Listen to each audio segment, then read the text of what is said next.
बिस्मिल्लाहिर्रहमानिर्रहीम। आज मैं अपने लेक्चर का दूसरा हिस्सा रिकॉर्ड करूँगा। हमारा BS उर्दू और ADP उर्दू का जो पहला पेपर है उर्दू ज़बान तश्कील व इर्तिक़ा, उसके लिए मैंने 50 मुख्तसर सवालात तैयार किए थे। 25 सवाल मैंने पहले लेक्चर में शेयर किए और 25 सवालात और उनके जवाबात अभी इस लेक्चर में शेयर करूँगा।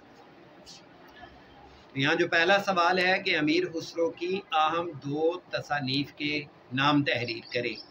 तो अमीर खुसरो की जो 2 अहम तसानीफ़ हैं, किस्सा चहार दरवेश एक तसनीफ़ है, उनकी एक बकिया नकिया उनकी एक किताब का नाम है और उनकी एक किताब का नाम है तोहफ़तुस सगीर।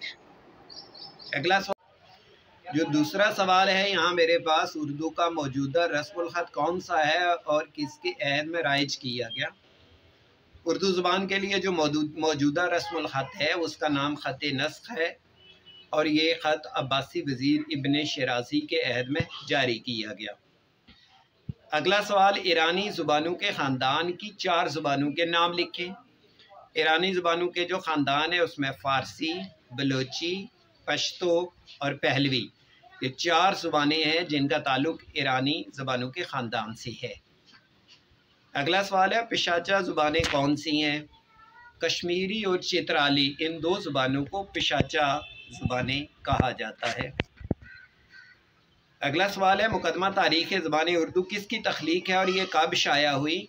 मुकदमा तारीख़ ज़बान उर्दू, ये किताब डॉक्टर मसूद हसन ख़ान की है और ये 1948 में ये किताब शाया हुई थी। अगला सवाल, जदीद हिंद आर्याई दौर का तयन करें। जो जदीद हिंद आर्याई दौर का आगाज़ 12वीं सदी ईस्वी से होता है और ये अब्रंश के बाद का दौर है, यानी अब्रंश के बाद का जो दौर है उसको जदीद हिंद आर्याई दौर का नाम दिया जाता है।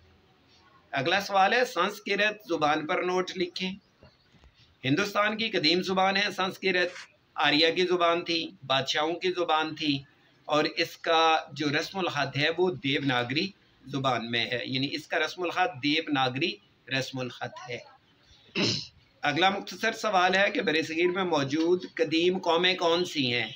जो बरेसगीर की जो तारीख़ है वो हमें बताती है कि यहाँ पर की जो कदीम कौमें थी उसमें आर्या, द्राविड़, कोल, मंडा और ऑस्ट्रिक, ये कौमें यहाँ की कदीम कौमें शुमार होती हैं। देवनागरी में कौन कौन सी ज़ुबानें लिखी जाती हैं। ये अगला सवाल है कि देवनागरी रस्मुल ख़त में कौन कौन सी ज़ुबानें लिखी जाती हैं। हिंदी ज़ुबान देवनागरी में लिखी जाती है, संस्कृत देवनागरी में लिखी जाती है, नेपाली, बंगाली, मराठी और पाली, ये जो ज़ुबानें हैं ये सब की सब देवनागरी रस्मुल ख़त में लिखी जाती हैं। अगला सवाल, दिल्ली की नवाई बोलियों के नाम तहरीर करें। डॉक्टर मसूद हसन ख़ान के नज़रिए के मुताबिक ब्रिजभाषा, खड़ी बोली और हरियाणी, ये ज़ुबानें दिल्ली की नवाई, ये बोलियां दिल्ली की नवाई बोलियां कहलाती हैं। अगला सवाल, अब्रंश के क्या मानी है। नीज़ ये लफ्ज़ सबसे पहले किसने इस्तेमाल किया। जो लफ्ज़ अब्रंश है इसका मतलब है ज़ुबान की बिगड़ी हुई शक्ल और ये डॉक्टर शौकत सब्ज़वारी ने सबसे पहले इसका नाम इस्तेमाल किया था। लिसानी जोग्राफिया किसे कहते हैं। सवाल है, लिसानी जोग्राफिया किसे कहते हैं। यानी वो बड़ा इलाका जहाँ पे सिर्फ एक ज़ुबान बोली जाती है उस बड़े इलाके को लिसानी जोग्राफिया कहा जाता है और इस लिसानी जोग्राफिये में बहुत सी छोटी छोटी ज़ुबानें और बोलियाँ बोली जाती हैं। जिस तरह पंजाब है तो पंजाब को हम एक पंजाबी के लिए लिसानी जोग्राफिया कह सकते हैं और यहाँ पर जो मुख्तलिफ लहजे इस्तेमाल किए जाते हैं उनको हम बोलियाँ कह सकते हैं। अगला सवाल है कि पाली के बाद, ये जो पाली ज़ुबान थी गौतम बुद्ध की ज़ुबान थी, पाली ज़ुबान के बाद जिन प्राकृतों ने अदबी ज़ुबान का दर्जा हासिल किया उनके नाम लिखे। तो इन प्राकृतों में महाराष्ट्री, शोरसेनी, मगधी और अर्धमगधी, ये 4 जो बोलियां थी इन्होंने, इन प्राकृतों ने ज़्यादा शोहरत हासिल की थी। महाराष्ट्री, शोरसेनी, मगधी और अर्धमगधी। अगला सवाल, उर्दू ज़ुबान का कदीम नाम कौन सा है। यानी उर्दू का जो कदीम नाम है वो हिंदी या हिंदवी या हिंदुस्तानी है।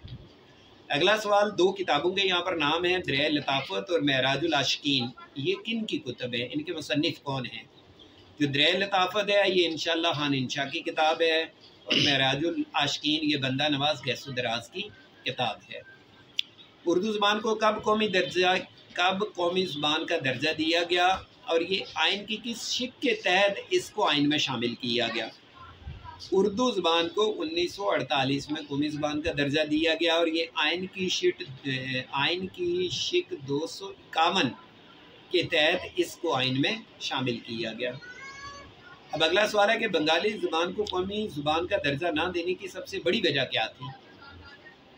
उर्दू के साथ बंगाली ज़ुबान को कौमी ज़ुबान का दर्जा ना देने की एक बड़ी वजह, बहुत सारी वजूहात थी, लेकिन उनमें से एक वजह ये भी थी कि जो बंगाली है वो संस्कृत रस्मुल ख़त या देवनागरी रस्मुल ख़त में लिखी जाती है, तो लिहाजा उसका उर्दू के साथ कहीं कोई रूट ही नहीं मिलता, इसलिए बंगाली को कौमी ज़ुबान का दर्जा ना दिया गया।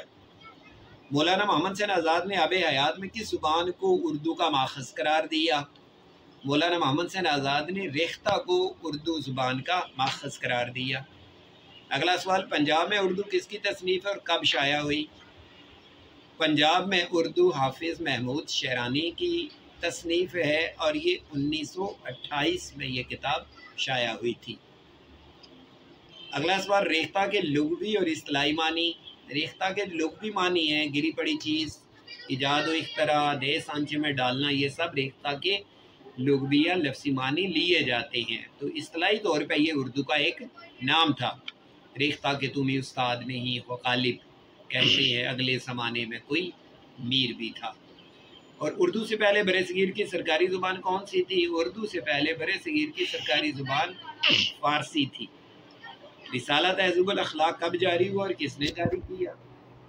जो रिसाला तहज़ीबुल अखलाक है ये सर सईद अहमद ख़ान ने जारी किया, और ये 1871 में जारी किया गया था।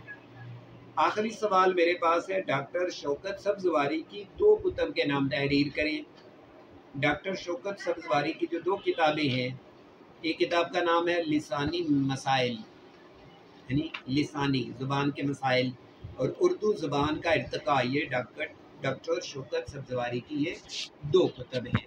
तो ये था मेरा आज का ये लेक्चर, जिसमें मैंने 25 मुख्तसर सवालात के जवाबात आपके गोशगुजार किए।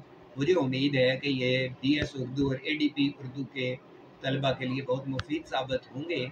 अल्लाह हाफिज़।